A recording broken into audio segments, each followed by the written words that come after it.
Yo, yo, yo. What is up? What is up? While the captain of K-22 erroneously believed that he had hit K-12, the ship he was supposed to be following. What's up?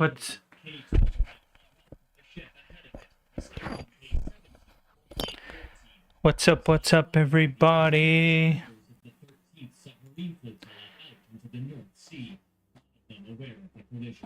It was quickly established that the bow of K-22 was now lodged deep into K-14, but neither ship was in immediate danger of sinking. Knowing that the second battlecruiser... Yes, sir. Yes, sir. We are playing Warhammer.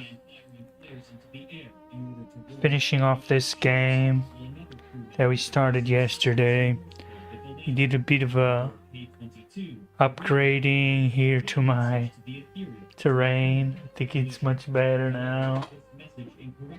Definitely feels much better. Feels like it's much more robust. Our game was just starting around 3, where we had just taken some new secondary missions. We had calculated the linchpin. We had done every moment here. So establish the locus within 6 inch. So Marble needs to establish a locus within 6 inch of center, and also control an objective on the deployment zone, which I don't think is gonna be very easy to attain. The final ship in the second battlecruiser squadron, the Inflexible, had some time prior lost sight of the ship ahead of it in the mist and had drifted significantly off course. Hoping to gain on them again, the captain ordered the speed increased, but only a few moments after he gave the order, he saw the starboard side of K-22, motionless and damaged in the water. Desperately, he gave the order to turn to starboard. The turn made the angle shallower, but it was far too late to prevent an impact. The bow of the Inflexible scraped along the starboard side of K-22, shearing up the external ballasts and the oil tanks before steaming past. Enraged, the captain of K-22 climbed out of the conning tower, shook his fist, and shouted, "What the hell are you doing?" Ignoring the question, the Inflexible continued on insouciantly and disappeared into the mist. It quickly became clear that none of the second battlecruiser squadron would be stopping. Here we go. Marble also has to establish locus and defend stronghold, control objective in deployment. So actually, we have had here a situation where Marble is mostly located on this side. Gold actually managed to take over the other side. So we... Yo, Julian, what's up?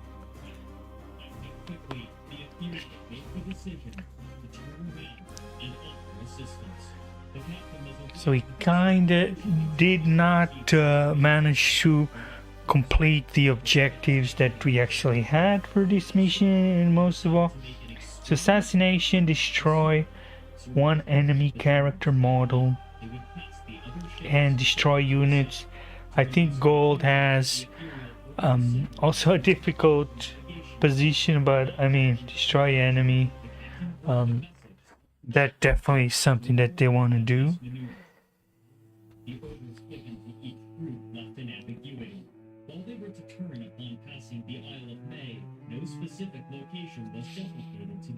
Marble is actually going now, so Marble, their home is actually here.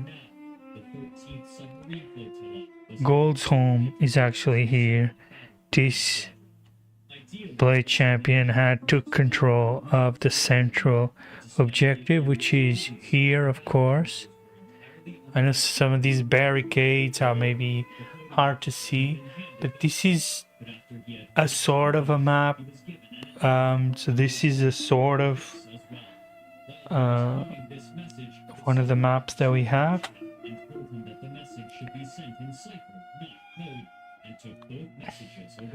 So Marble will immediately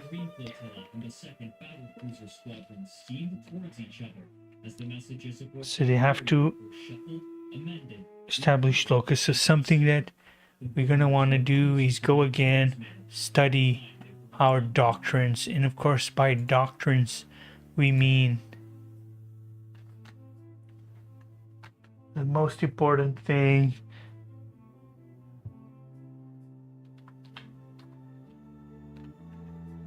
which of course are the detachment rules, and above all I think the great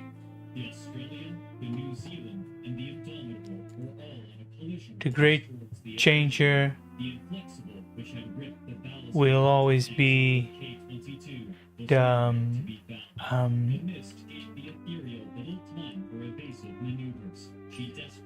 stratagems.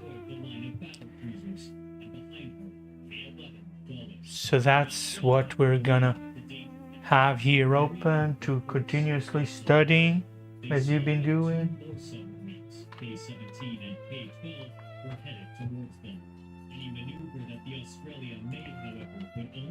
The submarines into further danger as her stern would swing wide to hit the last submarine.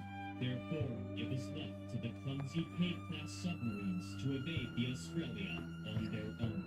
Each of them turned hard to starboard to follow the Ethereal and her maneuver.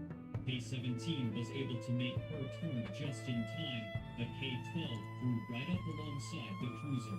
With only feet to spare. So Gilded Champion, any phase. Just after the Custodes character has used an ability that is once per battle. That means you can use the once per battle again. So right after you use it, you gotta declare instantly that you're gonna want to use it again. Makes perfect sense to me. I feel it's quite logic.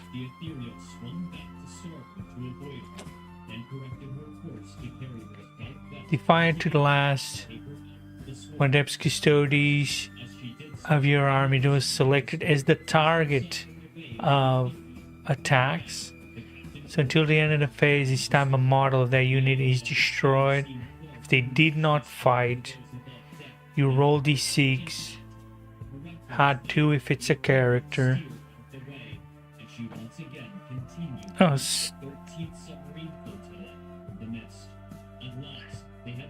the second battle cruiser squadron and its destroyers.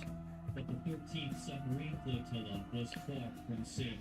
The 12th submarine flotilla had made its turn much earlier than the other groups, and now the two flotillas were traveling at a shallow angle towards each other, the 12th traveling east and the 13th traveling south. So I think I get what happened. I would be aware of their presence, but the message had still not been delivered, meaning that the display champion is still leading his wardens. And he had not died, and we still have display champion. I did think it was confusing. I did think it was looking a bit weird. It was clear that the Ethereal would easily pass the Fearless, but the present course could not be maintained if the K-class submarines were to avoid the Fearless and each other. Movement among naval vessels is governed by a set of rules, and one of these rules is that smaller ships are determined to make way for larger ones. So you can also give precision. The Fearless is the larger. Therefore, the captain of the Fearless. Of course, you have the Unleash the Lions, where you separate each one to different units, which is quite helpful for sure. Maneuvering fire, so if you fall back, you are still able to charge and shoot, and swift as an eagle. So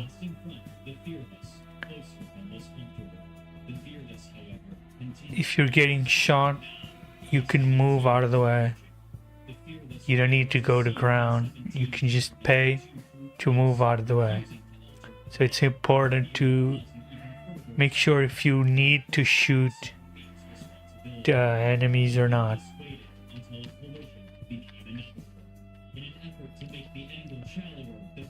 For us, more relevant always command reroll. Counter-offensive is going to be harder to use because, first of all, it costs 2 CP, and it just means you have to have 2 units really close, so it's not really for us. We would be losing a lot of bonuses if that was the case. Epic challenge, so for a character that is indeed engagement ranged,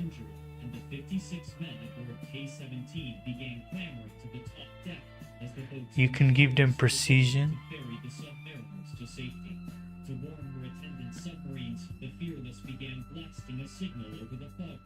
Indicating that the ship was coming to a stop. Behind it, K4 heard the warning alert and set her engines into full reverse, bringing her to a halt just barely in time before hitting the Fearless. Meanwhile, K12 from the 13th Submarine Flotilla... So it's the same as Peerless Warrior, but just for characters.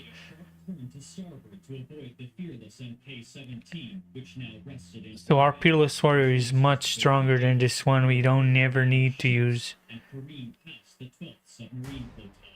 Behind K4, K3 was closing distance. The captain was called to the bridge during his dinner, but when he arrived, he was uncertain what precisely was happening ahead of him. With the cacophony of... It's a much more advanced version. Insane bravery to pass battle shock.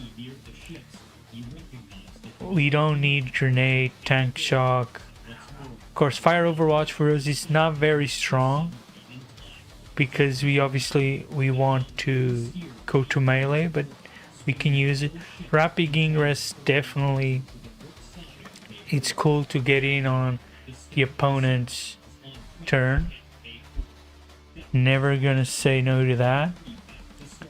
Go to ground if you're getting shot at. Smoke screen we don't need. Heroic intervention, you declare a charge.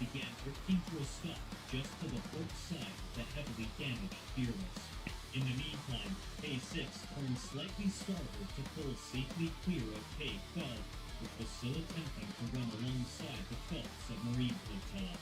K12 then circled back to inspect the damage and offer assistance, stopping off at the port bow of K3. Now, the Fearless, K4, K12, K3, and the sinking K17... Yeah, not very relevant for us, because if we had a unit that's 6 inches close, it's obviously the most valuable for us will be insane bravery if we need that.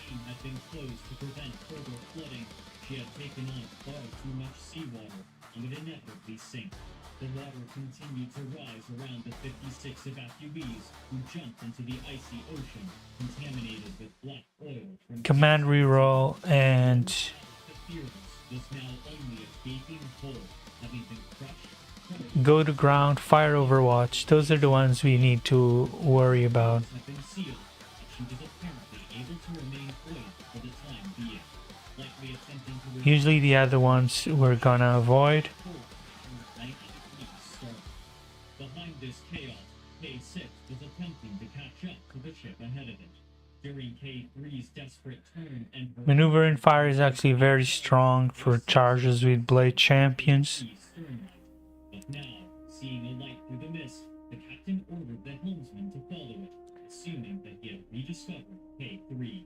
However, as he approached, he ascertained that it was not the stern light of K3. It was the starboard light of K4, floating motionless in the water. By the time K6 made this realization, there was no time for any action. The bow of K6 ran straight into the side of K4, which shearing her on deck. Immediately, K4 began to sink, dragging K6 down into the ocean with her. Just behind K6, K6 was K7, which was still traveling at significant speed. The captain had a habit of keeping his ship farther behind the ship ahead of it than ordered, especially aboard the unmaneuverable K-class that he was newly captaining. As K7 moved through the mist to keep pace with K6, the captain suddenly realized that the ship ahead was completely and inexplicably stationary. He ordered the engine. Hello, everybody. Thank you for joining. Wouldn't be enough to bring her to a stop in time. The helm pulled the nose of K7 to port, just enough space for the ship to slide alongside K6. As she did so, the bottom of the ship struck the sinking K4. The K4 was sinking so rapidly that she only Drop us a message if you want to chat. Hello, YouTube. Hello, Twitch. Hello, Facebook. Hello, TikTok. How's it going, everybody? Here we go. We're gonna jump straight into it. Still have some gameplay here. We have studied again our doctrines, and we will continue to do so.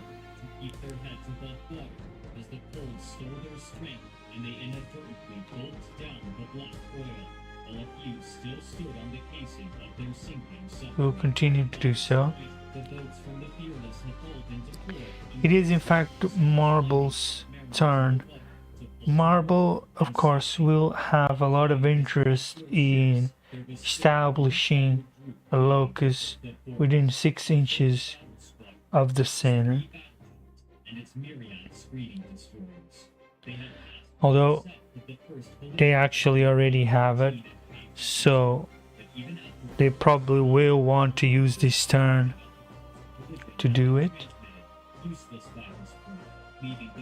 But it still remains to be seen.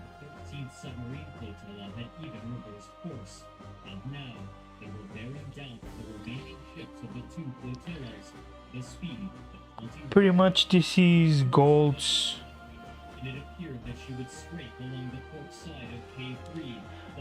Gold is the one that has to do a lot of lifting here. The survivors of K-17, but all of the ships tangled among one another. But this was not the case for the screening destroyers. Ignorant of the survivors in the Marble will want to step away from Gold as much as possible while staying within. the fearless scattered and dodged out of the way as the destroyers carved their paths straight for the survivors. As the first destroyer passed, she slammed into the men, concussing and battering many of them, while others were sucked into the propellers and torn into pieces. The wash of the Baron swept over the sailors still standing in K-17, pushing them into the water and directly into the path of the remaining destroyers. Following close behind the Baron was the Warspite, which threaded between the ships in exactly the same way that the Baron had. But along with her came further screening destroyers, who crushed yet more survivors, and finally, the Valiant passed between them with a locked group of destroyers. All 3 battleships have been traveling so precisely that they managed to weave their ships between the submarines without even touching their hulls. The fortune of the battleships... Yo, insert user, what's up, what's up? As they found new paths... We're always gonna be making here some double checkings of things. until the entire 5th battle squadron got past. After they did, the sailors... How do I trigger actions? At what moment do I choose to activate actions? A-17 No. to be found, one of whom was gravely wounded. After bringing him aboard the Fearless, this wounded man died as well, leaving only 9. At last, the waters were clear. When do I activate actions? The Fearless herself had been horrific. Make sure to check Wikipedia, get your own conclusion, double check on places like Quora, and maybe Reddit and other posts, but always make sure 100% that you're checking 10th edition Warhammer 40,000 and nothing else. A-22, on the other hand, was able to travel back on her own power, but her speed was limited by the proper Don't mind me, I'm just talking to myself. section. The other ships, still scheduled to meet with the force from Scapa Flow, continued onward into the North Sea, leaving the carnage of the submarine flotillas behind them. After an hour and 15 minutes, the Battle of May Island was finished.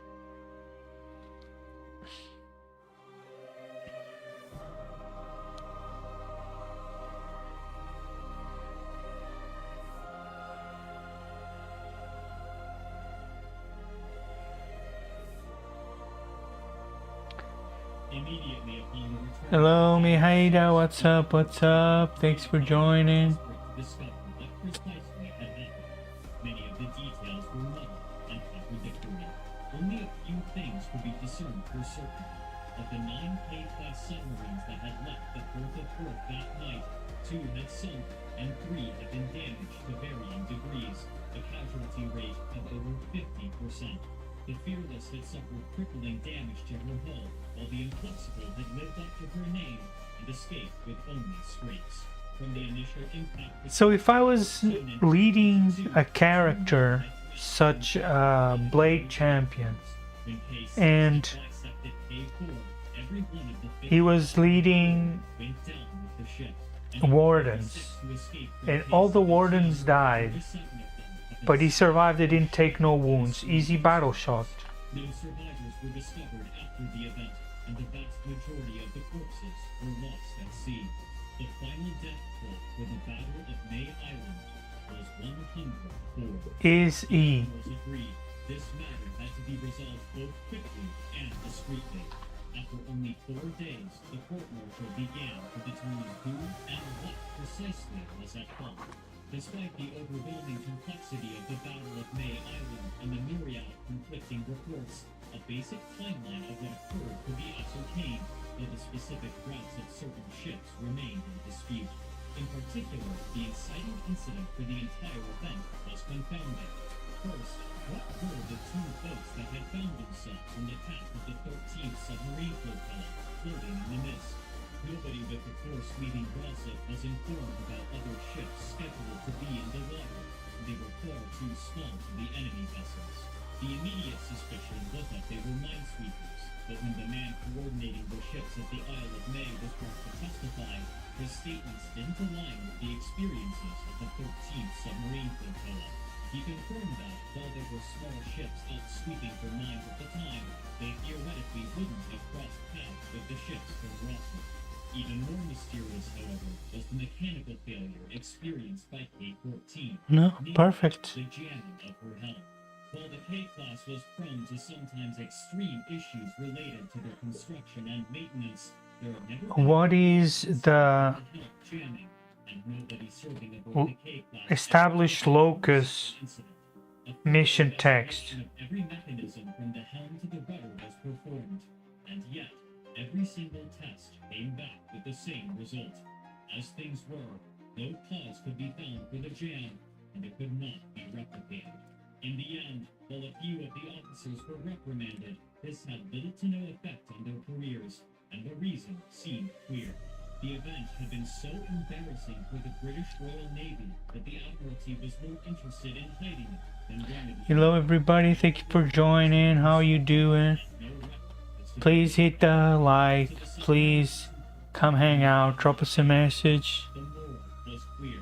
The K-class was far too awkward and unreliable. Communication technology was too rudimentary to properly coordinate with the fleet, and fleet submarines were more of a danger to their own ships than to any enemy. But to the admirals, the problem lay not with the K-class, nor with the concept of fleet submarines, only in their implementation.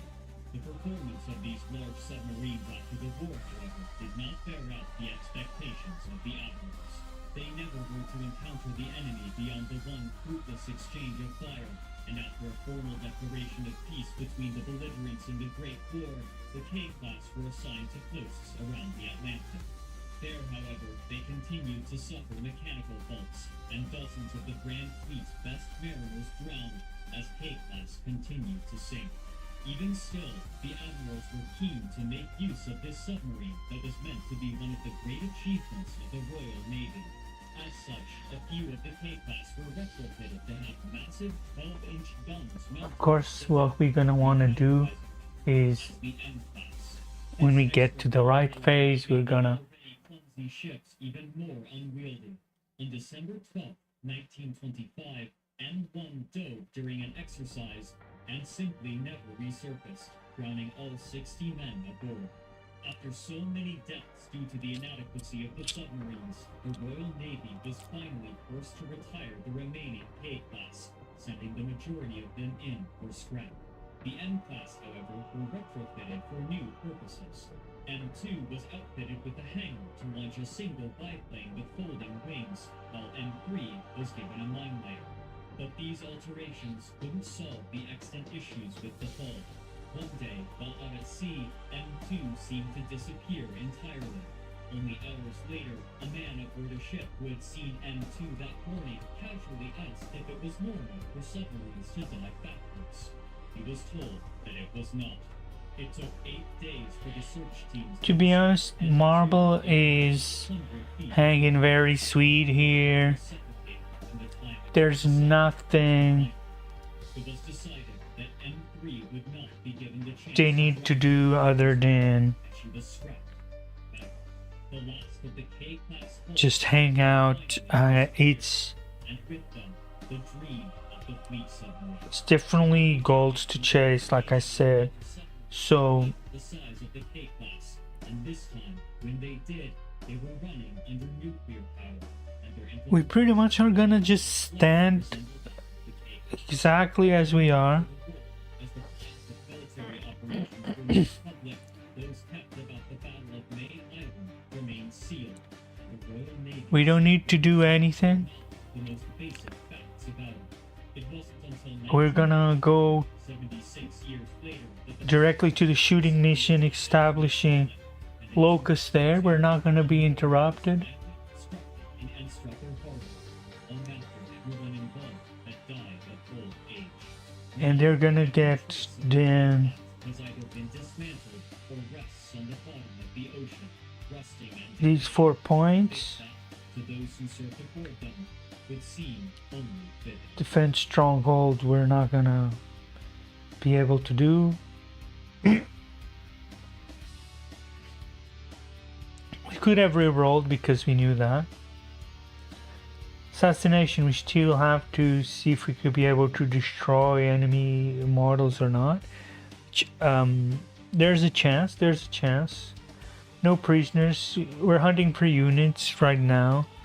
There is a chance that we can do that with gold. Gold has a good chance, which I think will be a good battle for us to do.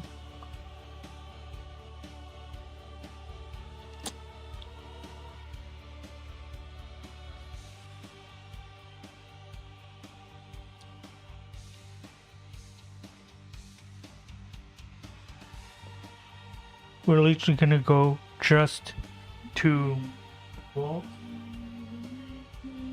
Gold will have to chase points at this stage. They definitely need to win this fight.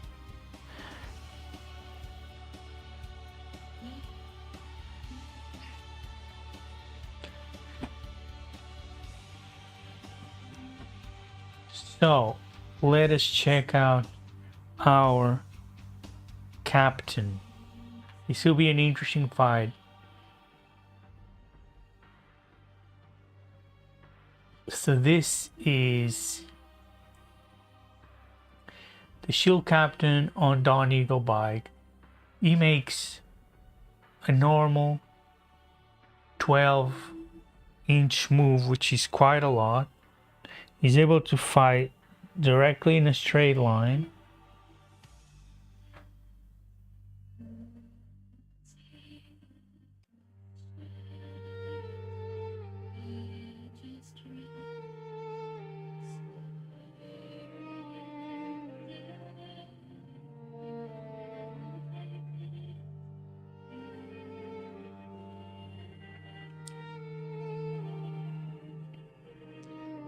He actually will be in an extraordinarily good position. So he does have leader. Now let us make sure, is there anything else that he could do in this movement phase?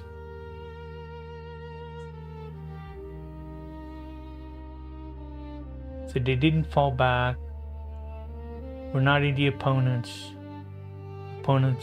phase. Once we reach to the fight phase,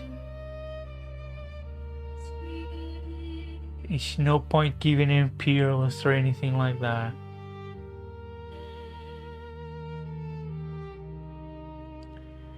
There's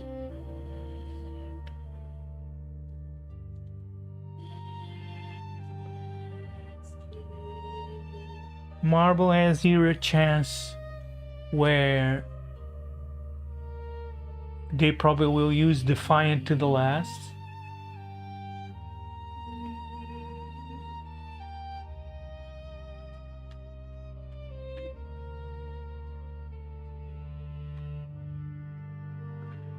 And we might give him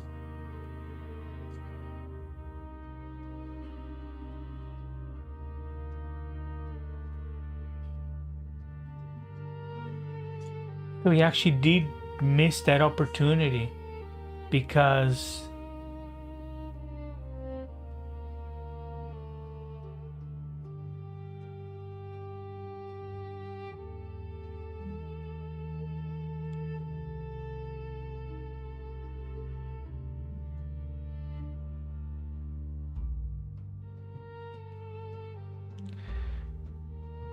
let us see. So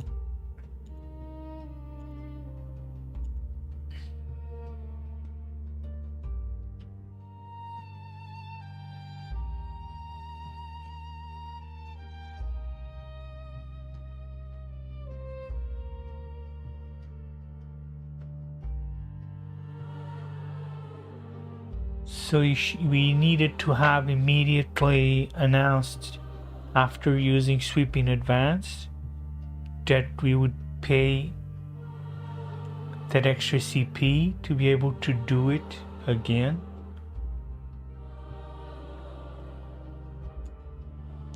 So this is something we need to always keep in mind.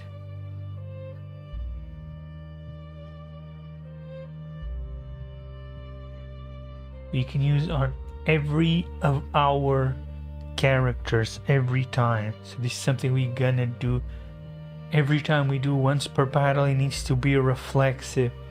Immediately play one CP to do it again. This needs to become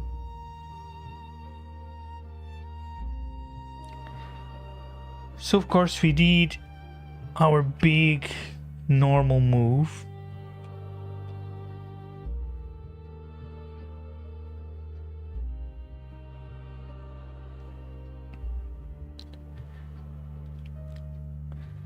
This definitely puts us, to be fair, in a great position to do what we want to do.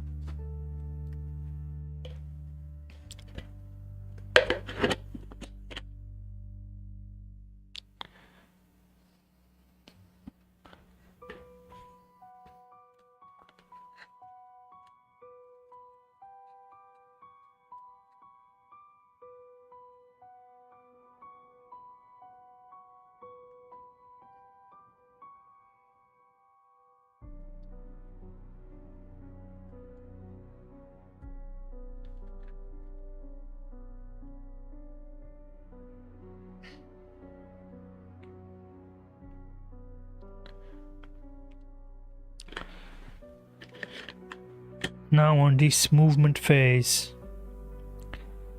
we will move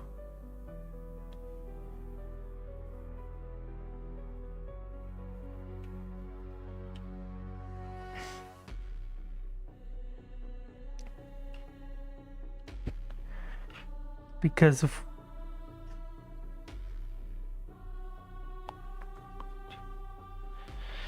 So gold will obviously have to go chase after it.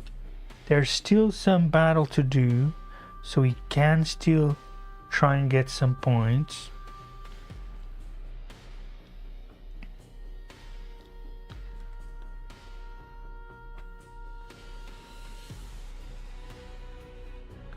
We are going to do a big advance, and I'm gonna use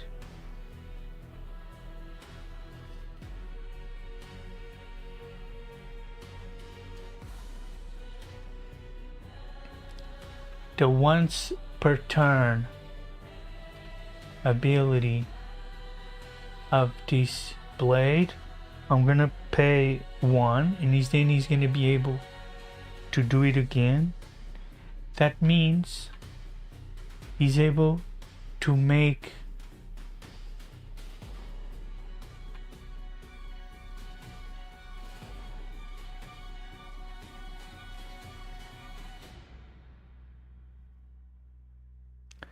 an advance. So what we're gonna do, obviously we're gonna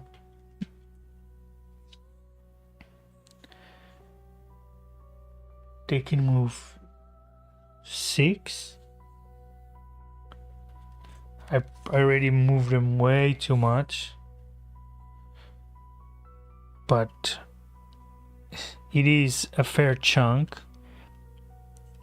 They can move 6.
No chaos here, only Custodes. I only have 1 army, so it's 1,000 points aside.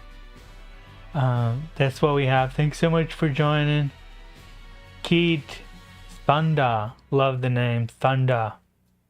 Big Thunder, love it, love it.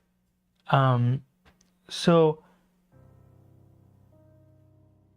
Marble is definitely gonna have here the chance to try to maybe fire Overwatch, although I don't know if it will actually ever do anything, but they have to be using those points. There's their salvo launcher is only 1 attack each, but if we do get a 6,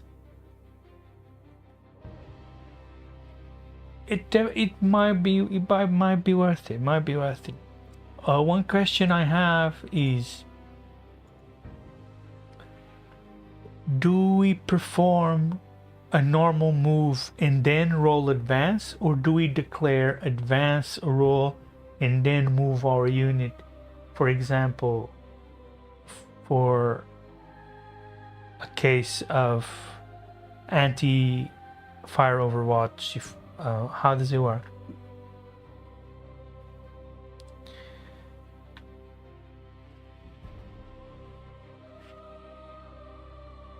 Okay, so we declare advance, we roll, and then we move. So fire Overwatch does not catches us in between.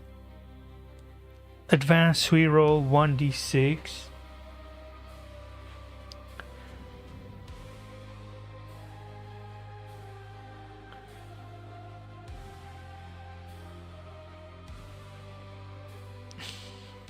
So we're probably gonna need something really good. We get a 5, which is very good for what we want to do. Gold is getting some life here. Gold is getting some life.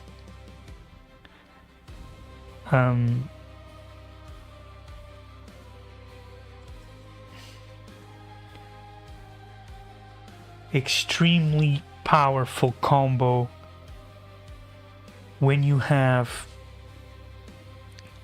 the Blade Champion. Then you can pay 1 CP once you use this once per turn. You declare the once per turn, you pay the 1 CP and you're able to do it again. That's insane.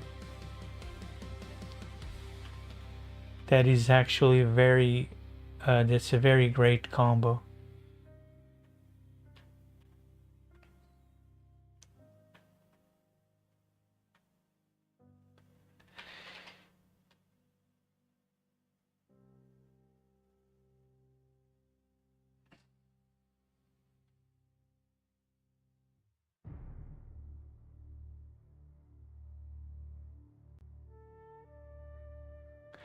So that would be, we'll do, once we get to the charge phase.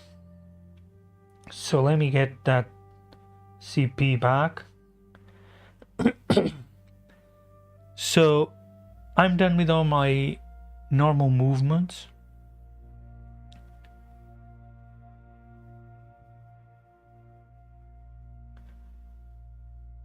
And they reroll charges.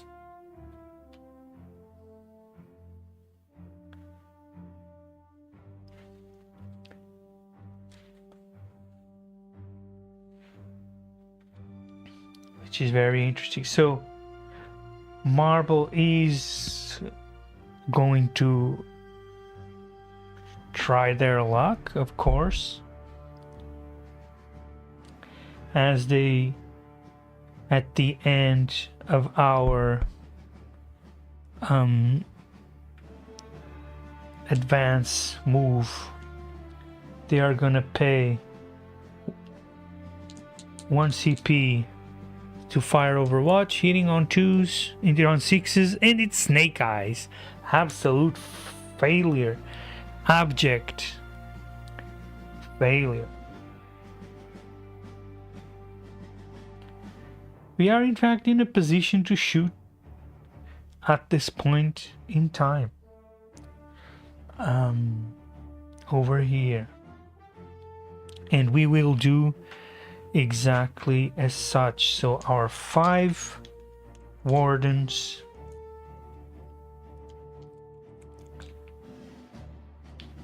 are actually not gonna shoot into,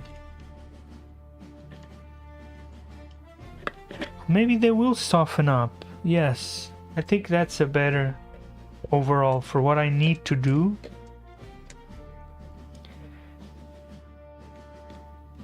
That is a better overall play. So I actually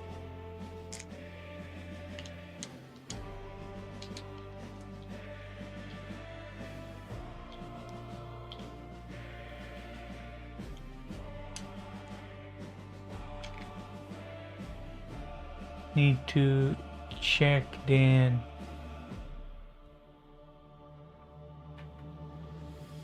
just to make sure we got here the wardens.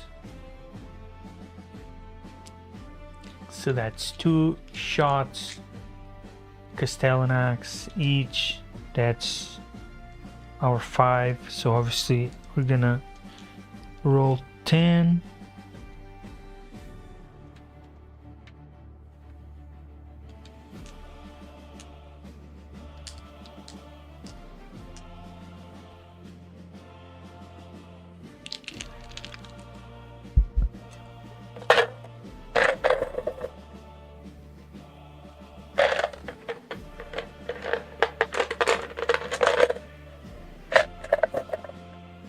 Hitting on 2s, And yes, they do have assault in case you're wondering.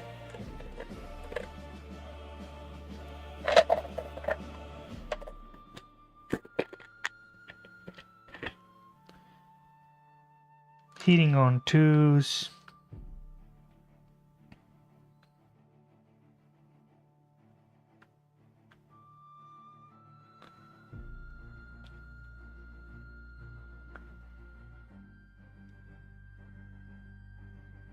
So that's 9 hits.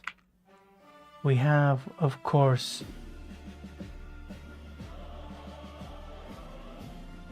Guardian Spear. He's strength 4. And let's see if we can soften up the Blade Champion at all, which is toughness 6.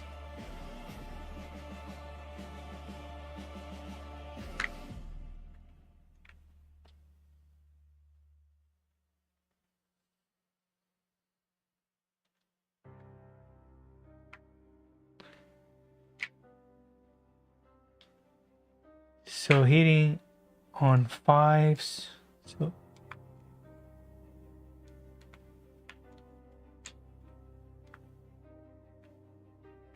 wounding on 5s, but +1 due to we're further away in 6 inches. Wounding on 4s.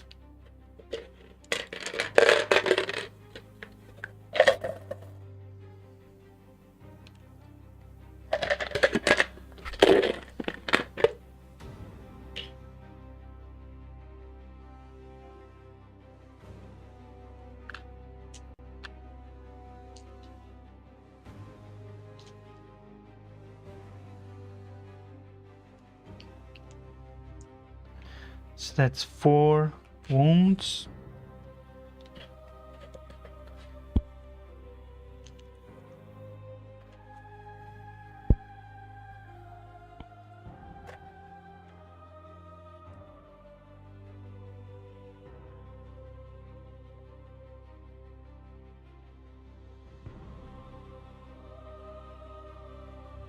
Saving on 2s, -1, saving on 3s. You get +1 to wound, but he has cover.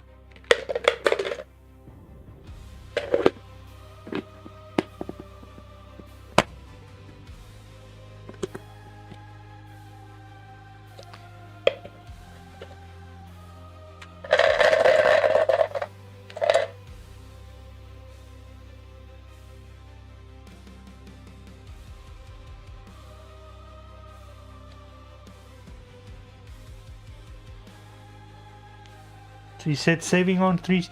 He saves on everything.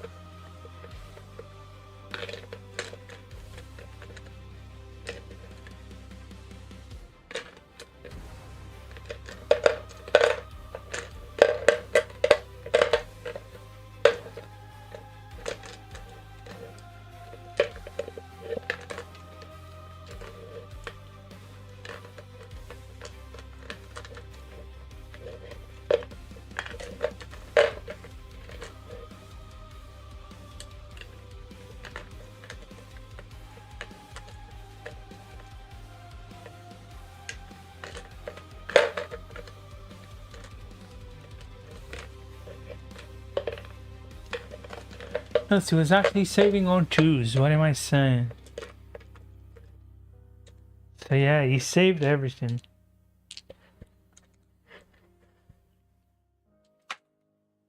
Fair enough.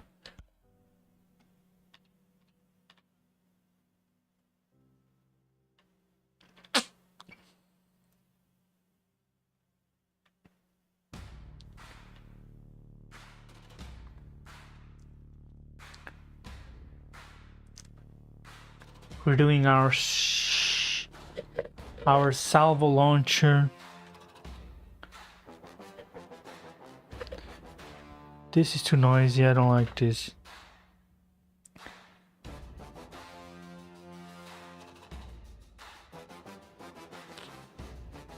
Hitting on 2s, that's a 6.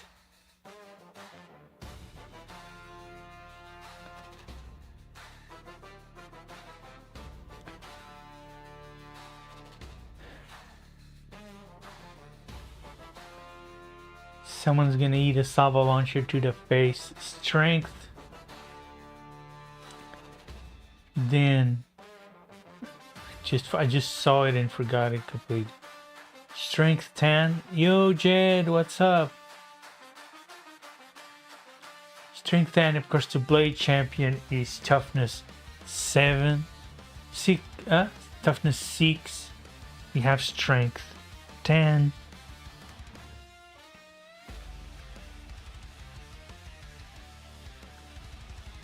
So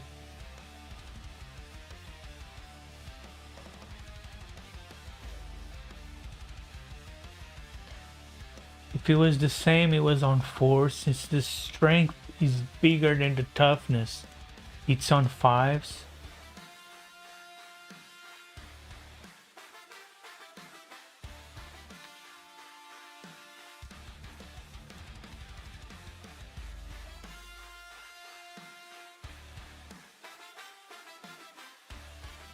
No, on 3s.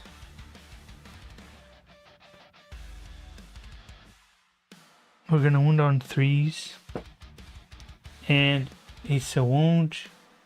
And he saves on...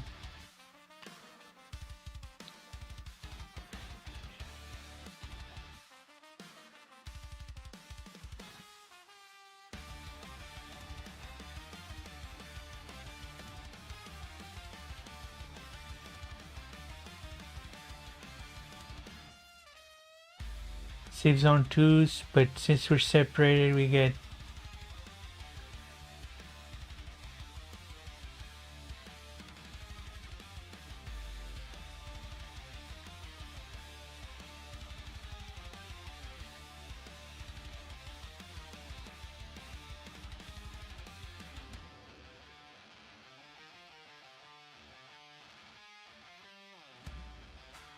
he gets 1 to wound, 1 to...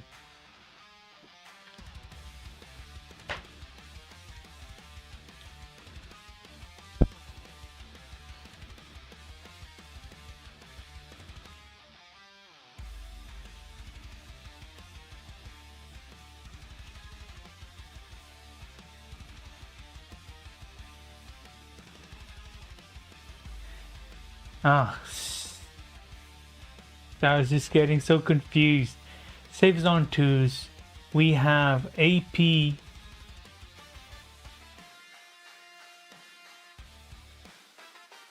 -3. So he needs a 5 or better. And he gets a 1. So that's a D6 plus 1 damage that he's gonna get to the face. And that's 6 damage. And that's 1 dead blade champion.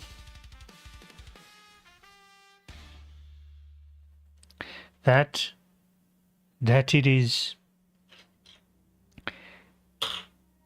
Tough luck for the blade champion. We get to consolidate into the center objective.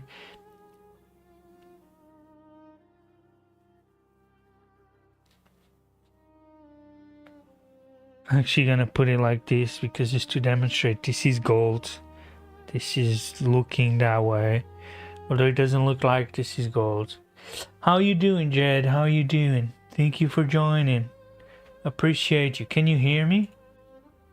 Is everything coming through loud and clear?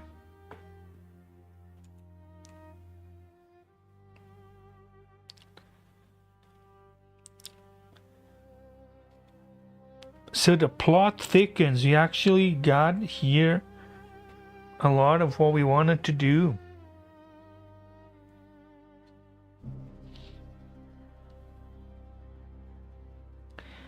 We have, of course, on now the charge phase. This character is going to use 1 CP as to so they can move and charge again. as per their once per battle. You have to declare the moment I use once per battle. I declare I'm gonna use 1 CP so I can do it again. So every once per battle is twice per battle. As long as you pay 1 CP, this has to be instant. So we're gonna actually roll a charge. We need, I say we need,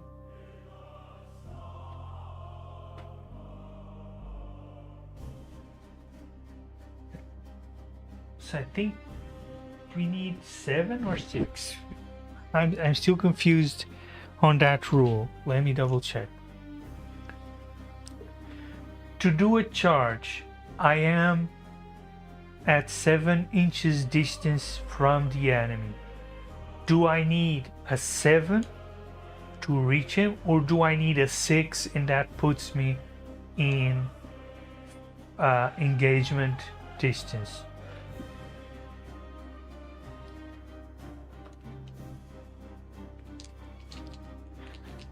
The plot thickens, the plot thickens.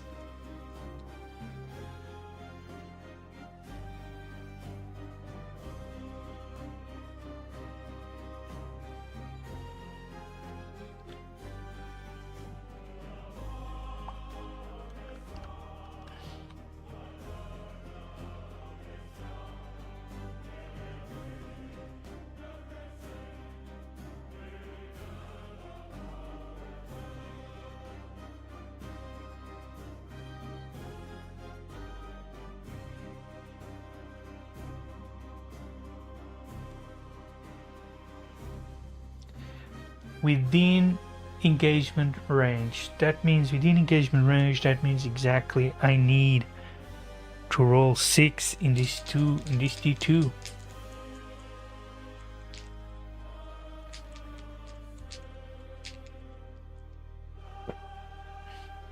And it's a 5. The charge fails. Actually gonna remeasure. Gonna try and go exactly base to base, although I do not believe.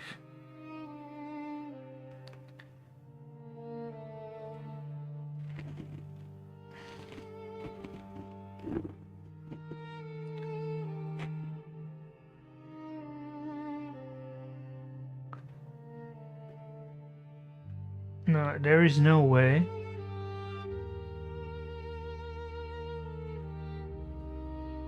In fact, even the 7 inches might have been a little bit overestimated. I think in a tournament they would call me out by those millimeters, but I mean, it really is.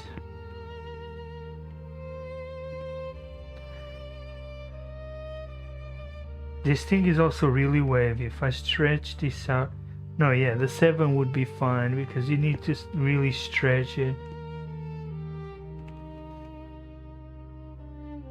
Because this thing is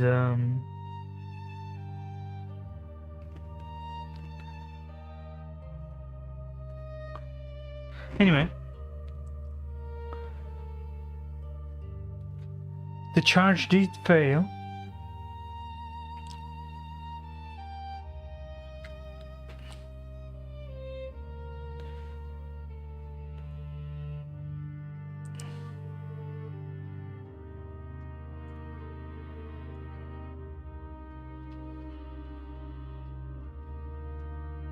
We go back to check again.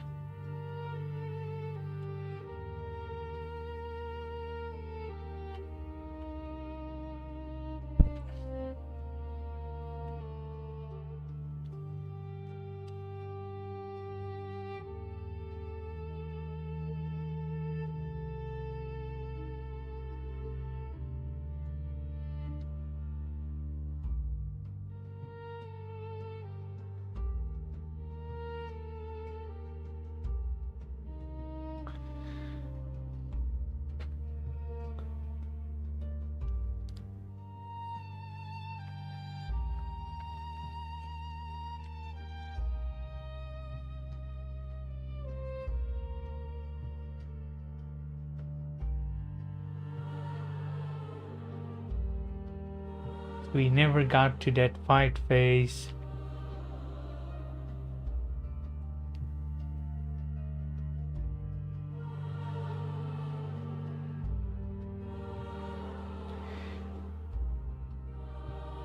That D6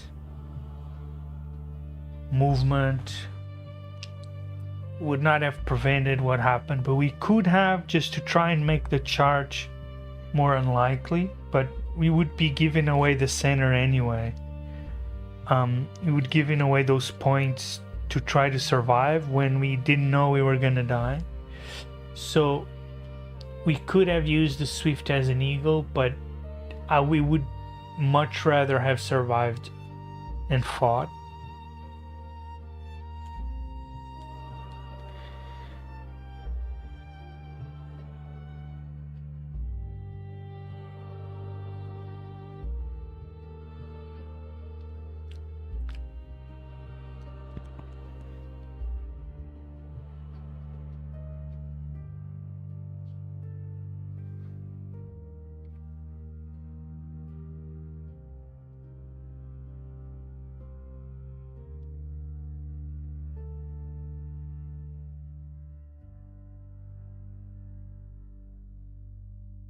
So we would not get fights first, even if we charged them.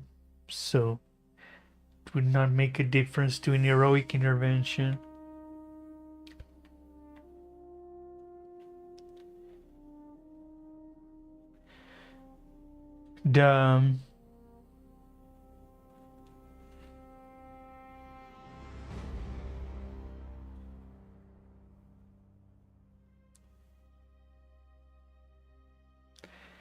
We could have actually used go to the ground, which is something I should have checked.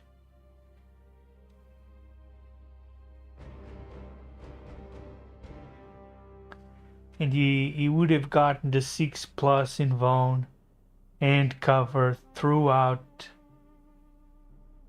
the whole shooting. He might have survived.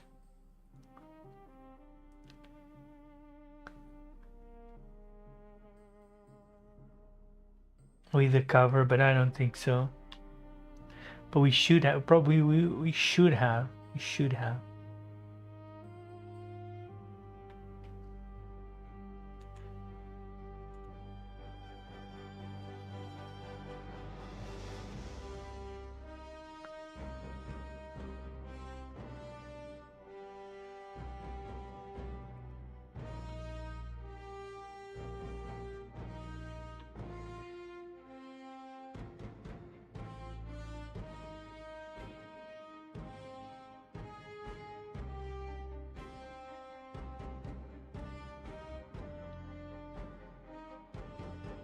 So there's really nothing more to be done here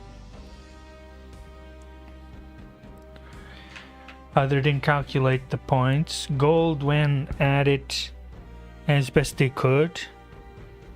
Definitely achieved a little bit. Took control of a point, killed a character. So that's the kind of points Gold was looking for to try and wrestle from Marble. So we need to calculate. Marble did not control an objective in their deployment zone. They did establish a locus, very much so, in the enemy's deployment zone, which is interesting.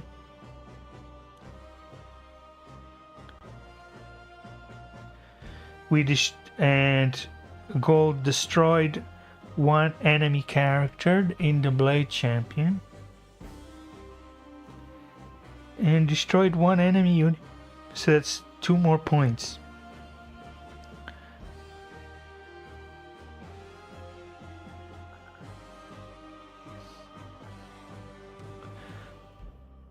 We now go on to our next turn.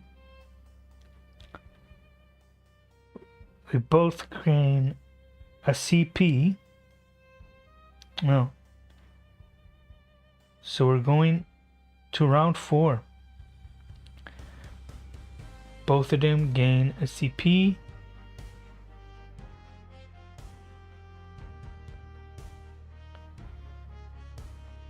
Obviously, Marble is gonna discard their defense stronghold because Marble has no chance to do it. Discard it in the command phase. You're gonna get 2 new missions. We're doing 49-38. Of course, we have to calculate now the linchpin points. So, Marble, do they control an objective mark in deployment zone? No. How many other they control? Control 2.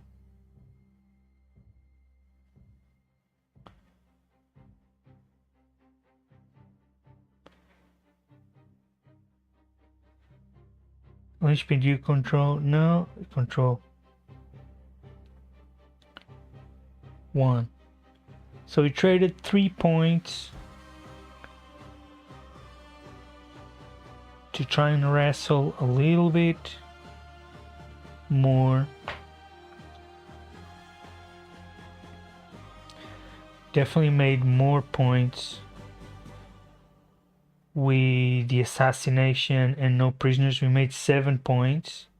Then we would have made 3 points controlling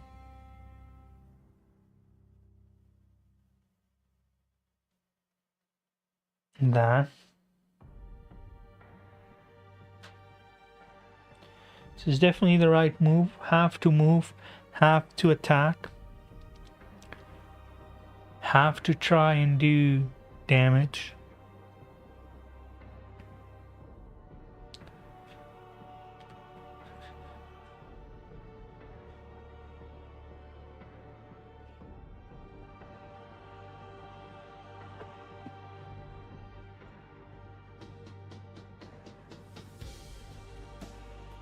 Jed, really appreciate you coming to hang out.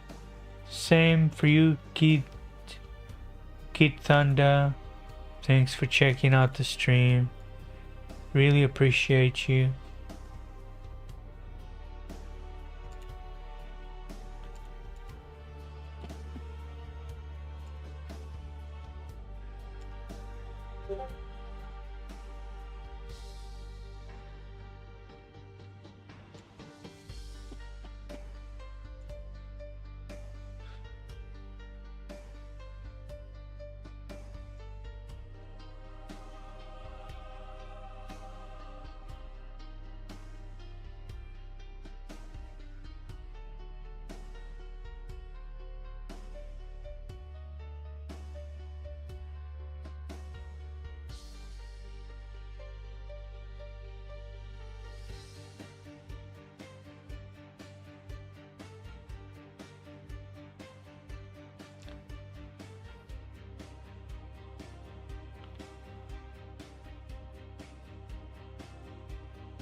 Oh yes.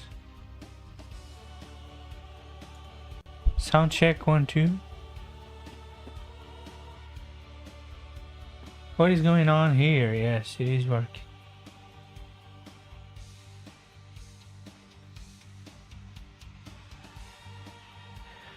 Yes, sound check.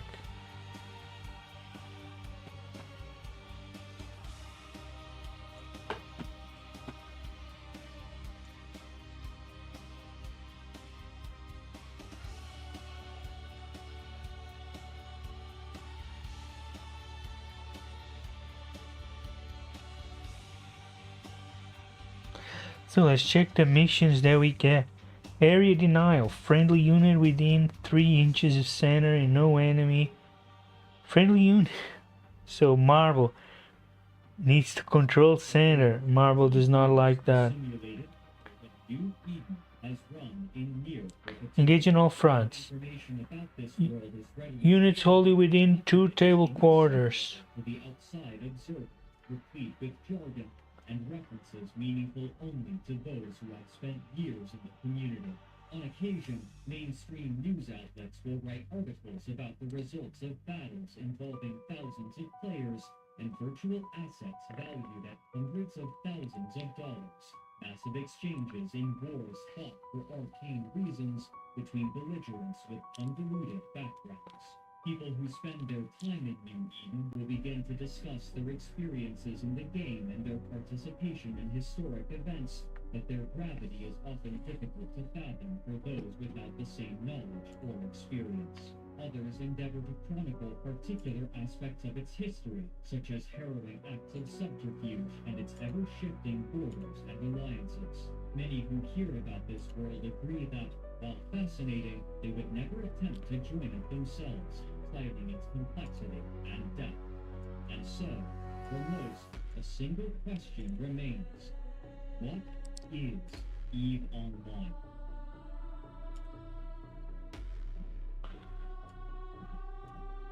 Okay, let's see. Marble is gonna discard area denial and engage on all fronts. I mean, we just had possibility of getting 1 point from this.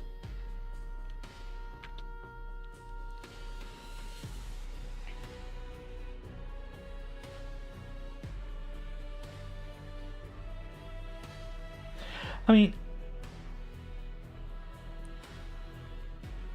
we can try. I think we can actually do this, to be honest. It is what we need to do. But so we'll use our second mulligan to discard engage on all fronts in the command phase. And we're gonna get a new one. Cleanse.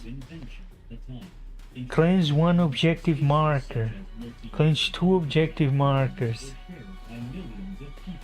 This changes a bit, so Marvel can get here 7 points by just sitting there. Technology was rapidly improving and changing, and developers had to make certain that their creations could keep pace. Even more difficult, however, was balancing the ever-changing needs and desires of users with the services being created. So let's check first. Computers became more widespread and their rendering capabilities increased. Developers grew more and more interested in simulated, three-dimensional environments shared over the internet as the natural progression of worlds. And of these developers, 13 plus starting. the Icelandic Strength. creation as virtual.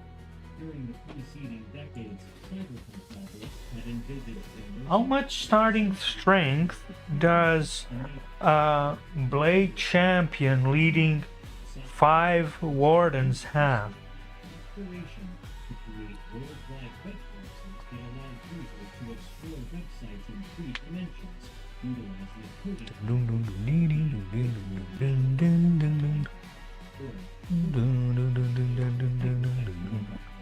or HTML.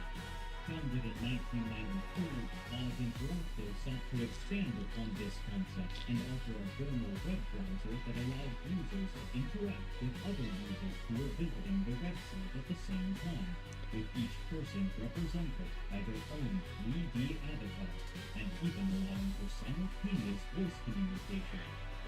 So now However, the location made development we're gonna use mulligan, our last mulligan, because this one is definitely not gonna happen. during the night when few people were using it. Still, development would continue for the next 4 years until 1996, when they finally launched the beta version of Oz Virtual. And we're gonna spend 1 point to get rid of Defense Stronghold and get a new one. Erickson the Van Gogh Museum, and Atlantic Records to create bespoke worlds within Oz Virtual for them.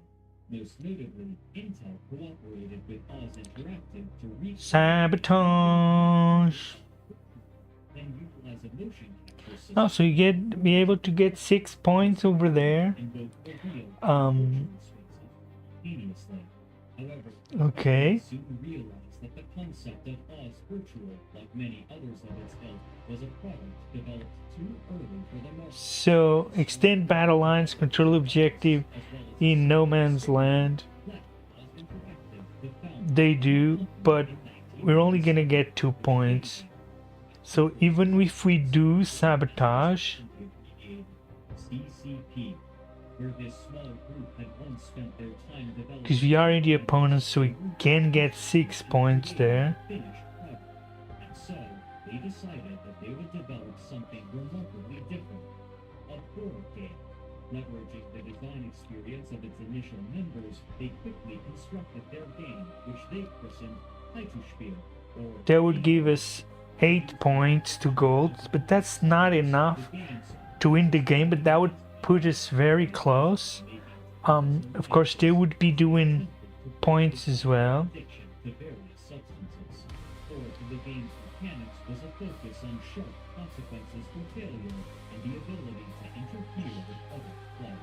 In the game design documents, the first line read, "Death is a serious matter."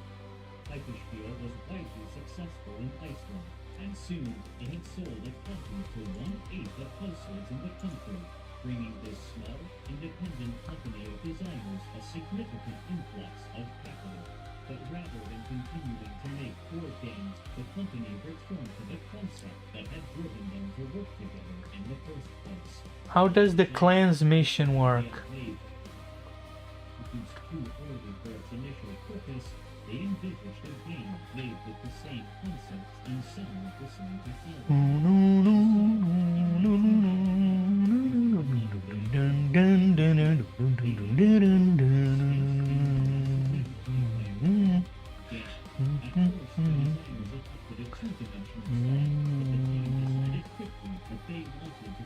Something more reminiscent of a movie, and soon they settled on a three-dimensional style that placed the player in a ship out in space against a backdrop of planets and stars, and they began releasing trailers in the year 2000.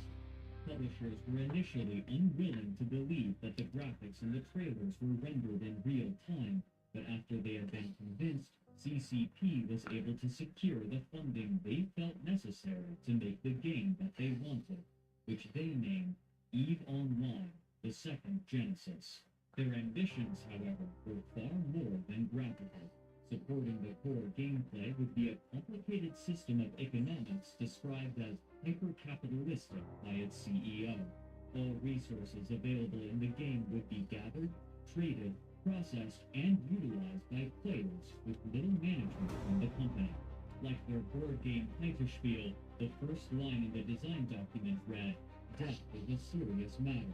And, invoking biblical language, this game world was given the name New Eden. When development began in earnest, the company So Marvel people, most of them from Oz Virtual, while most others were directly can just sit there. members from Oz, including some whose relationship had been made by playing Ultima Online with them, another early MMORPG. One of the most challenging aspects of creating EVE would be its scaling. Rather than splitting the player base into multiple different instances to reduce the load on servers, the team So Marvel will decided that they would place everyone in the world pay as a single massive instance or game another CP of stars, using different to discard. in-game regions. Area denial. In an interview with gaming magazine IGN, the lead designer and art director, Rainier Ferguson, said, quote, "I would say the hardest thing to implement must be the server backend. Apart from that, the biggest challenges in doing EVE would be that there are so many things that we are doing in the game that have never been done before. This means that there are a lot of conceptual problems that we have had to solve without having any reference to in previous games. For instance, when we started out, the only third-person space game we had seen was Homeworld, and that was a real-time strategy game. So that meant that he had no reference whatsoever on how to navigate spaceships from a third-person viewpoint. Another example are uncertainties that rise due to the technical limitation of being a massively multiplayer game. How is collision detection handled on the surface? How are the physics model brought for real solar system sizes work in the game? Yes, they do, to an accuracy of 30 centimeters. Million security issues, etc. End quote. During production, the team decided upon an iterative process which, while effective, was arduous. So we're obviously gonna discard Cold the Horde. We can't do it.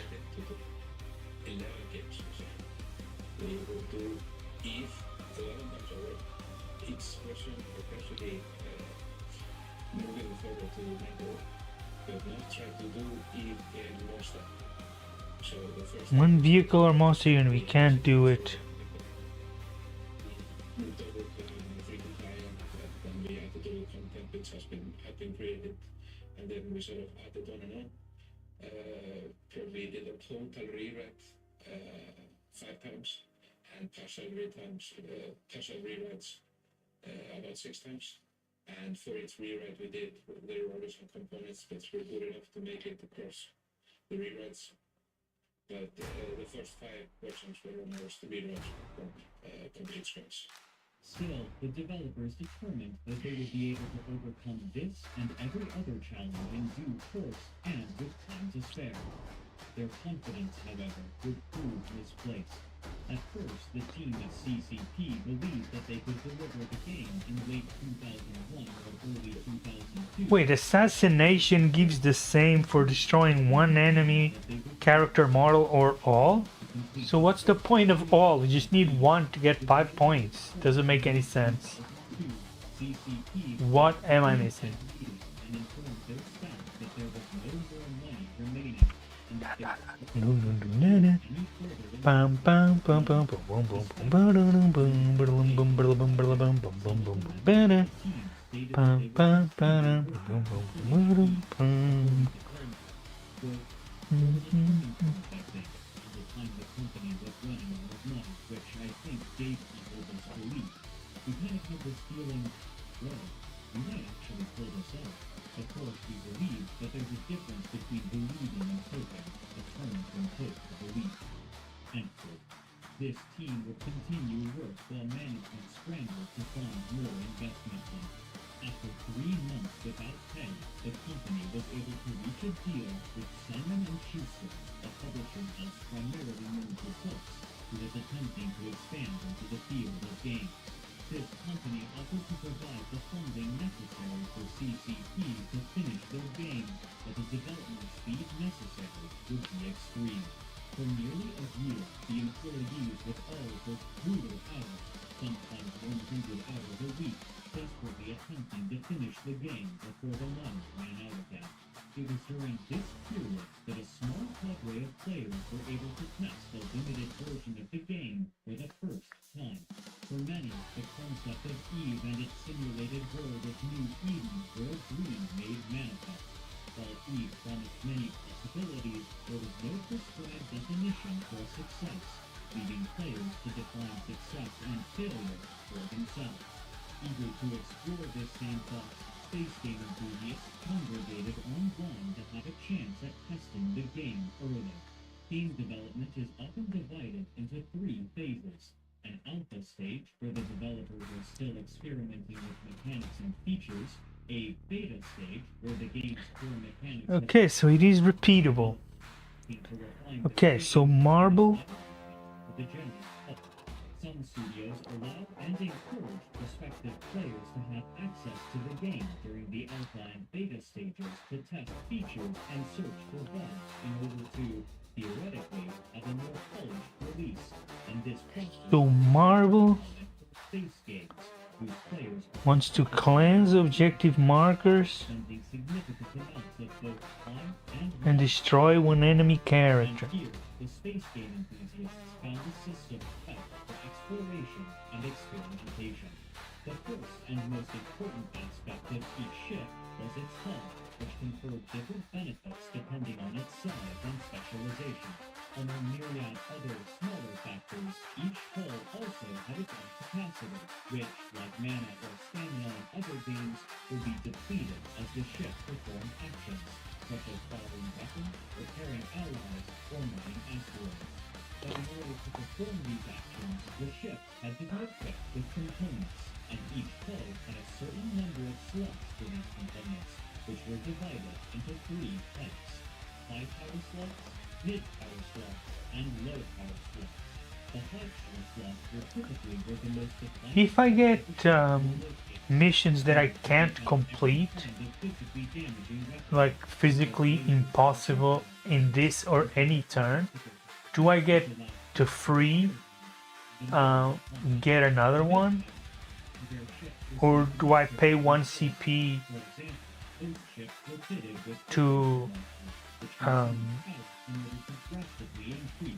to get another one? Or at the end of turn I can discard it to get 1 CP? Which were necessary for preventing an opponent from escaping. Low power slots are usually used to help support a ship in its given role. For example, a cargo ship might have fitted inertial stabilizers in order to travel more quickly and evade targets, while a tougher combat ship would fit components to further strengthen its armor or actively repair itself. Many mid and low power slots simply offer passive benefits to the ship, such as reducing incoming damage with no capacity cost. However, each ship also had power grid and CPU limitations, meaning that a player could not simply fit the most powerful components.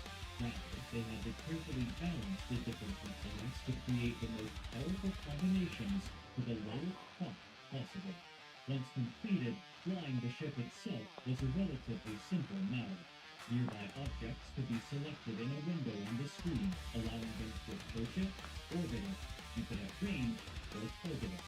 Targeting the ship allows the player to attack, heal, or charge, or disrupt it with whatever modules it had equipped. In order to use these ships and modules, the player's character would need the requisite skill point, which could only be gained passively over time, even when the player was logged out of the game, ensuring a more even distribution of progression for players. Numerous space game enthusiasts petitioned CCP for access, and those who were granted the request began probing Eve and making plans for when their friends, clanmates, and companions could join them and multiply their strength upon the launch of the game world. Wow, so I'm getting orders that I can't even do. The struggle for dominion and survival in New Eden had begun.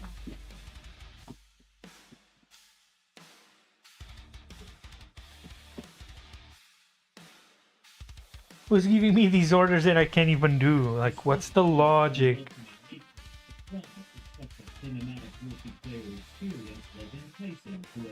Anyway, doesn't matter. Drew a significant audience long before it had been released.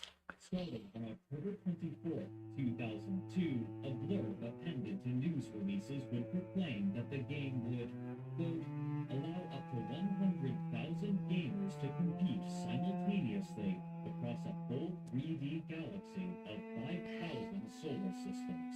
Currently, EVE Online is in Phase 3 of beta testing, with thousands of gamers playtesting the game daily, trading in more than 300 fan and player corporation sites. To date, there are more than 80,000 gamers signed up for the beta test, and at least 50,000 are estimated to participate before the game is launched. Just like in the real world, money will be the commodity. If I roll advance, but then I decide, no, it wasn't enough to get where I want, I can move 0, right? It still means I just won't be able to shoot. Gamers can earn money by working for a corporation. These corporations are comprised of gamers who have pooled their resources and are working together to dominate the universe. To date, there are more than 200 corporations already established, even though EVE Online has not yet been published. These corporations have elaborate web pages detailing infrastructure, location, business models, and mission statements. End quote.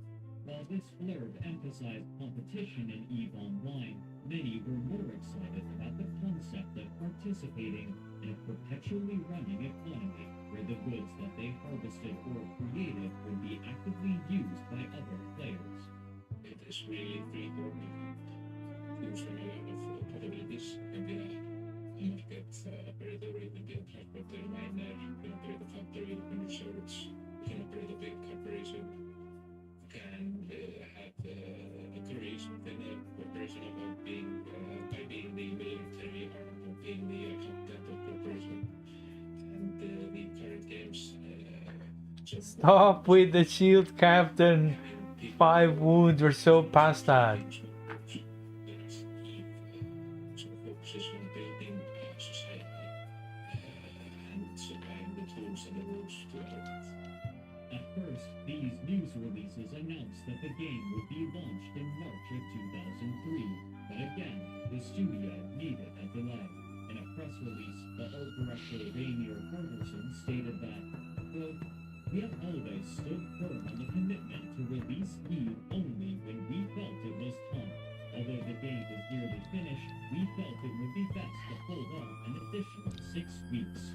This will allow us to fully optimize the performance of our new server cluster, implement features we have promised, and continue testing to assure the elimination of bugs that would interfere with the player's ability to enjoy the Eve experience to its fullest potential."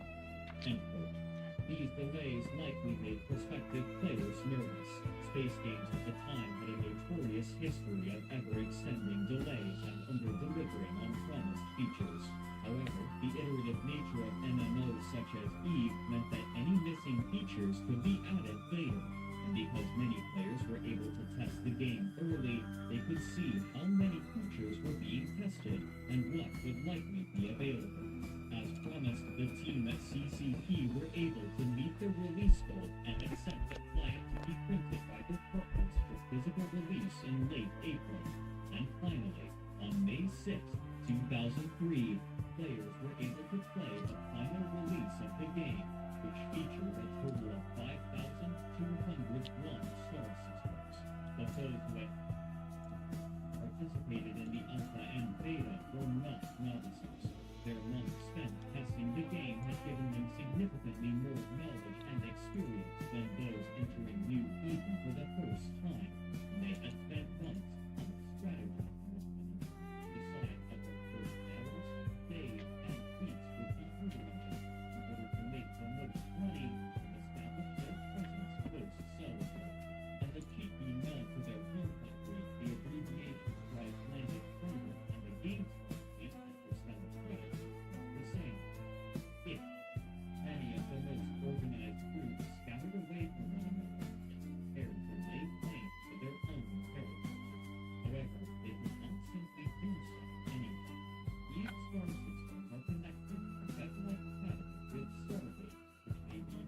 stimulate the player economy. This provided an early revenue stream to players who quickly devised a plan to make significant amounts of capital during this crucial early stage.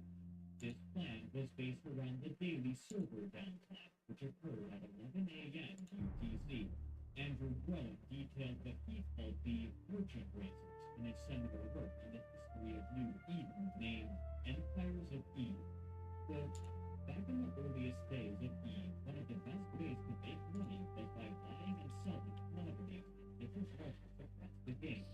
Later, Eve was placed controlled market. In the early days, players could buy items and wares from characters and stations all over the game and then sell them elsewhere. The resultant was a daily series of early morning races along the most profitable trade routes. Merchants would log in as quickly as possible after the server came back online from the daily maintenance shutdown and fly down the trade routes to the most profitable destinations. And trading was far from the only profession that players were looking to exploit. The factories required to build ships in Eve were a limited resource, and so, on the release of the game, players scrambled to buy these factories as quickly as possible. However, there was an issue. Due to its worldwide release, players in the UK were able to purchase the physical copies of the game before anyone else, and therefore they became effective much earlier than anyone in the world. As players prepared for this crucial investment, many of the factories that were purchased were installed. Player price construction ships. According to early players Ramin Kasradon, quote, within days of the retail launch, all factories had been bought up and idled by speculators who were charging $300 to $400 per factory without any way of knowing if they really owned the factory or not. And if speculators were idling the factories, then that meant fewer ships, restricting players from picking up inventory mechanics of the game. This illustrated two challenges that the developers of Eve now face: managing a complicated economy to keep the game fun and interesting, and struggling against the black market. While local economies for MMOs like Eve are not only common, but inevitable, while developers typically work through clauses of those sorts of services equally against it, players are usually undeterred from trading in-game assets for the real world currency. These services tend to involve an easily circumvented ban, which is something and so many of the factories intended to fabricate ships for players remain dormant on the release of the game. But this So Marble is just gonna cleanse and pass. That's it. No shooting. No doing nothing. played primarily through various venues, It is Gold's turn.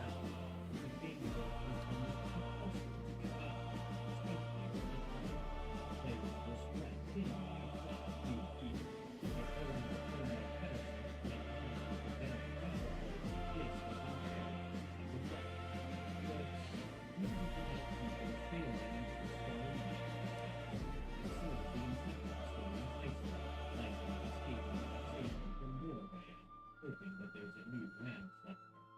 You can just imagine being on a quiet ocean in the night, looking at the night sky, sailing on a Viking ship. Eve definitely has those kinds of feelings. You can look up and see the Milky Way.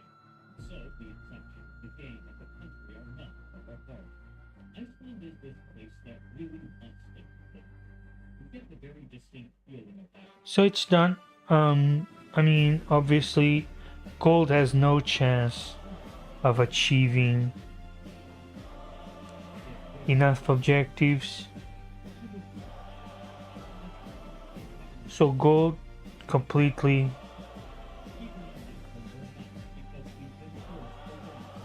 tables.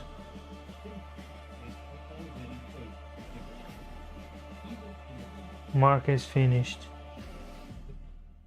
You can't really achieve your full potential in Eve. It pushes you to connect with others. Gold gave up. Marble wins 60 to 41. Lovely, lovely, loving this. Let's go. Love my toys.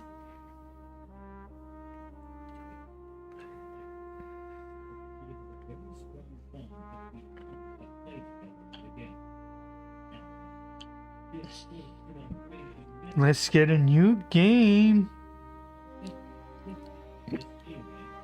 40K. Game description. Marble versus gold. 3. Game link.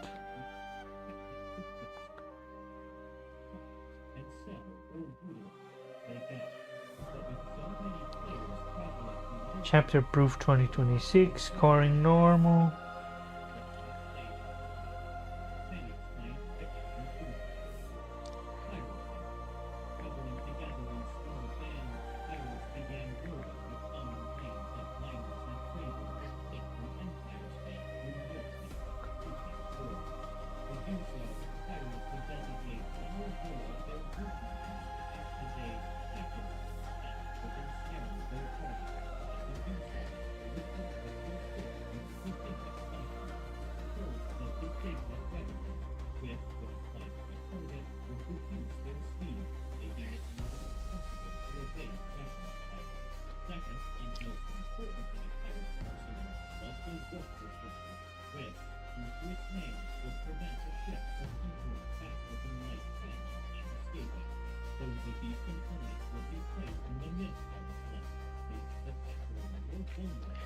Here we go.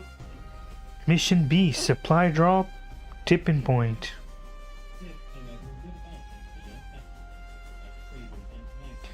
Tactical and tactical.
several more trade and by 9 a.m., my credit read 5,700,000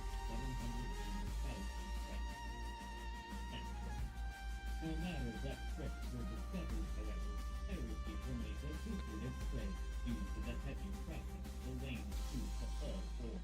Because of the distances involved in transporting ore from low-tech to empire space and little safe way to store it during the process, a mining operation would often consist of one mining ship to pull the ore from the asteroids and 5 or more transport ships to haul it back to empire space. All of which were soon, piracy was lucrative enough for the first pirate gangs to lay claim to territory in Mills. Outfitted with various combat ships, they moved into the most valuable sources, seeking lightning mining and transport ships. On occasion, groups of pirates would find trade routes frequented by the more economy-minded players and perform one of the most feared and most obnoxious practices to those in empire space. A gateway, essential for transit between systems, Stargate also acted as choke points for players to exploit. I am Defender, I'm Marvel, I'm here. No, Gold 1. Gold. Gold is Defender, deploys first, and he's there.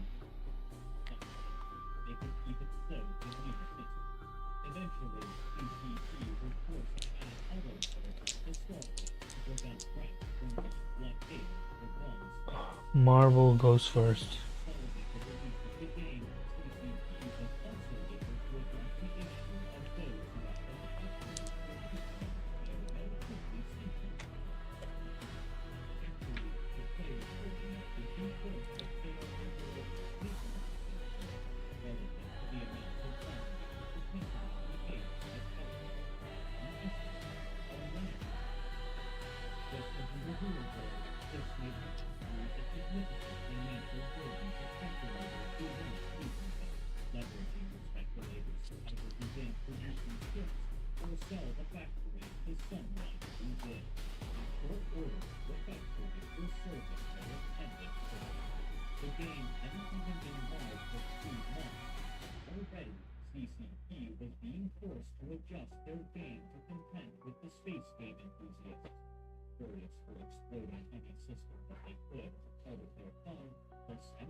Over the following months, the more adventurous characters began to establish themselves in Wilson. Already, the diplomatic situation in different regions was developing in the same way. These early groups of players, typically no more than a few dozen people, would form the first alliances of combat. They fought, petition, typically naming themselves after the small states that they inhabited. In the southern state of the game,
settlers found them peppered. For the industrialists, trading with Empire space was not only efficient, but necessary.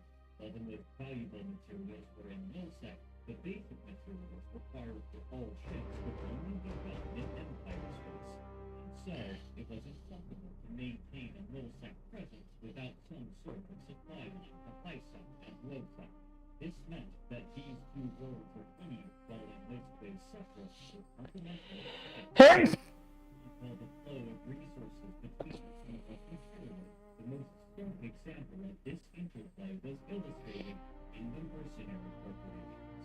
Varying widely in terms of background, these mercenaries would lift to harass whatever cargo was desired. And during this early stage, their prices were often cheap, with the terms of life being part of their work. The corporate corporation issuing the contract could also be acting as the head.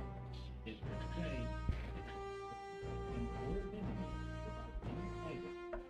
Provide pirate gangs were eager to loan out their services for interstellar credits, but many of them were unaccustomed to attacking targets that fought back. And so, a niche began to develop for players who had experienced not only cracking vulnerable targets, but engaging in projects related to combat.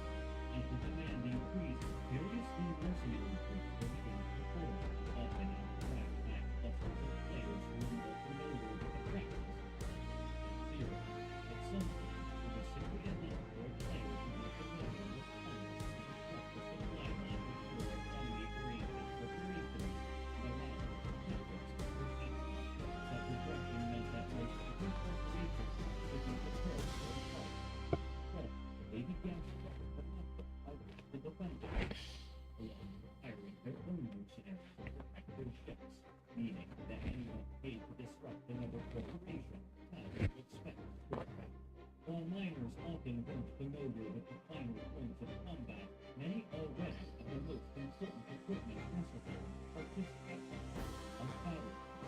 During this time, there were no ships dedicated to mining, and so miners chose the ships with the most available high slots for mining labor. A particular favorite was the Apocalypse, which boasted 8 pipes and a large capacity. All the miners had to do was trade their mining equipment for weapons, and they were ready to defend themselves. Many were back, but had once effectively been paid piracy was more and more becoming obsolete. In its place was mercenary work. Among these early mercenaries were few corporations that attracted attention.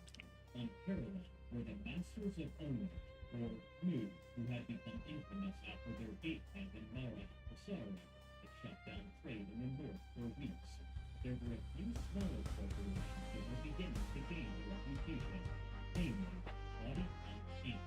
This group, led by the charismatic Celine, was one of the first to devastate local corporations. They accepted 14 sons to the king.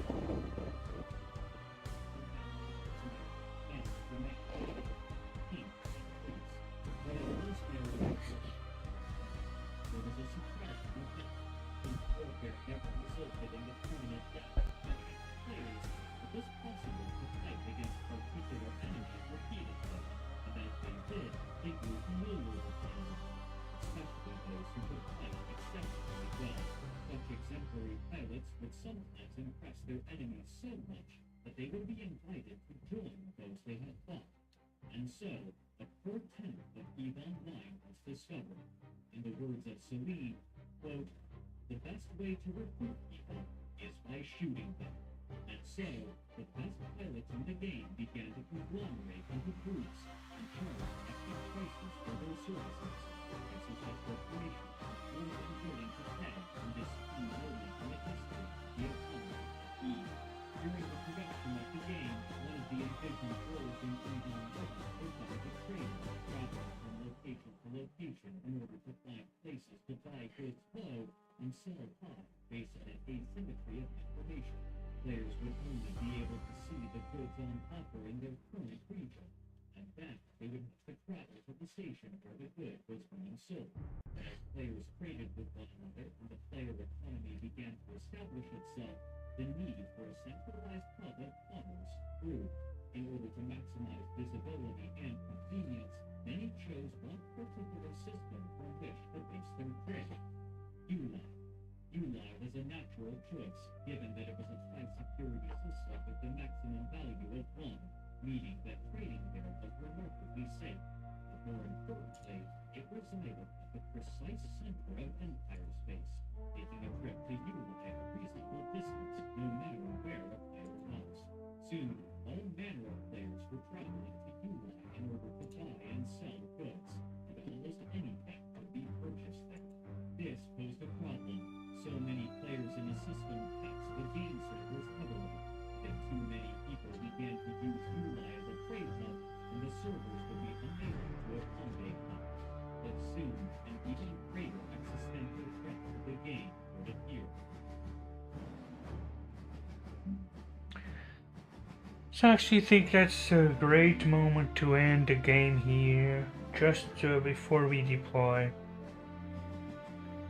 We've changed the battlefield a little bit, we've done some touching up, we have everything set up.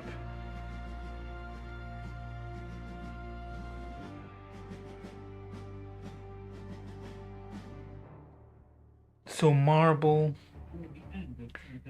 I guess we can do deployment, and then we're gonna just start playing right away.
So,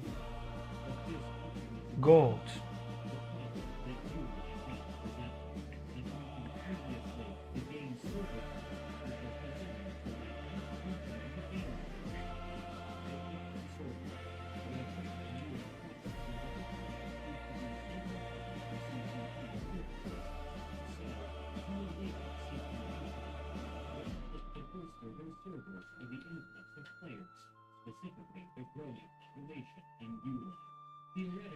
What supply point mission?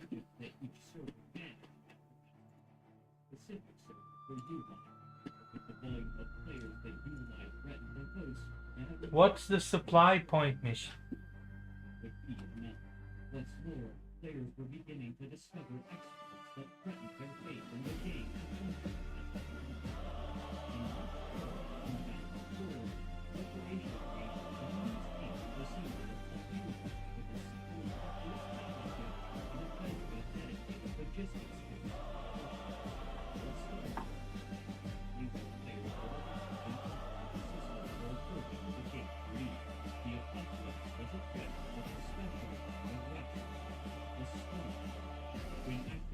This niche weapon would deal massive damage to everything within a certain distance of the user, whether ally or enemy.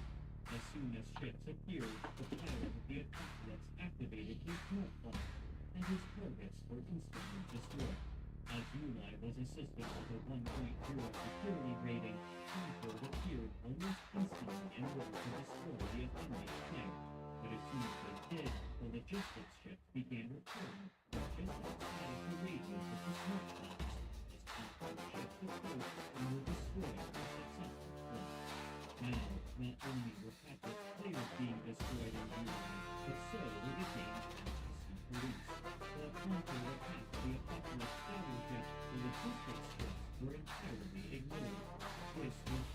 What do you mean randomly select?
That doesn't feel randomly.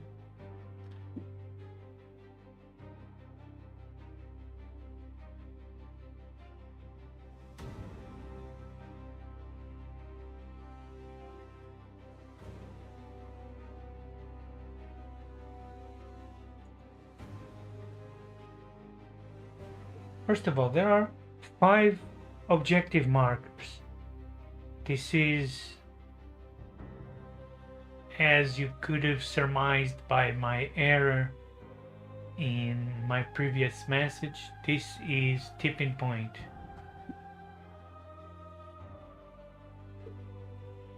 What I'm gonna do is a player marble will roll a d6 1, 2, 3, the top marker is his. 4 through 6, the bottom marker is his.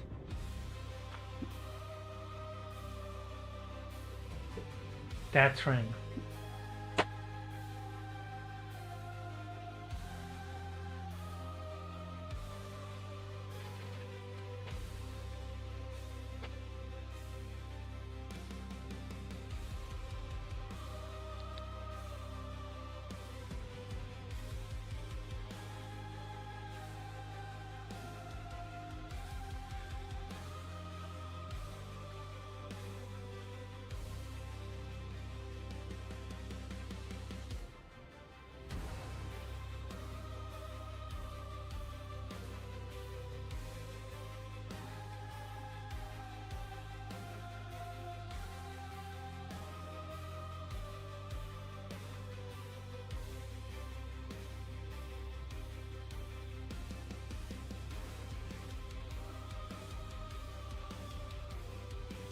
That's real random.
No, dummy. I mean, Mr. Valdorius, sir. There are 5 points. One is the center, one is the deployment of each player, so that's 3. So that's what I mean. One top, one bottom. You could just check the deployment map tipping point, layout 6 or whatever. You'd know that.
No, it's not a linchpin. I told you it's tipping point and supply drop. We are playing mission B.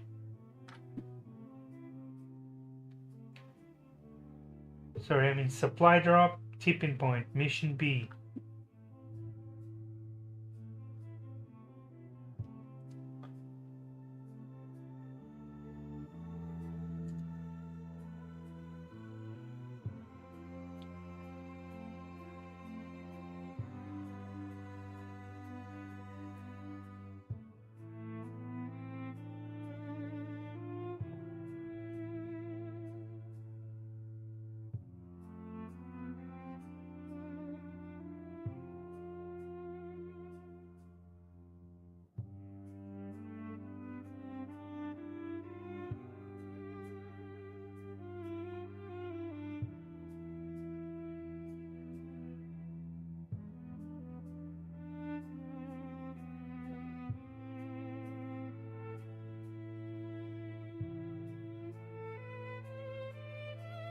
Wait, what are secondary missions?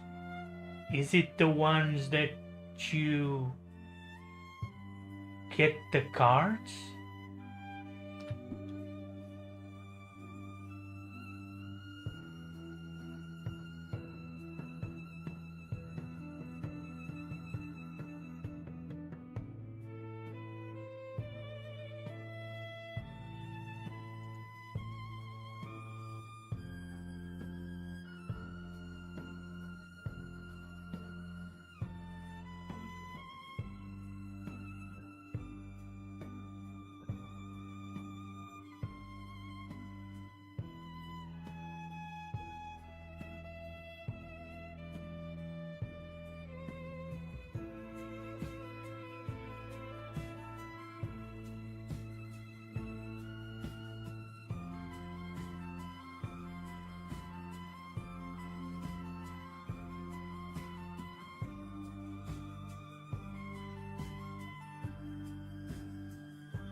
And that is it for today. Thank you for joining. If you appreciate it, hit the follow, hit the like, and bye for now.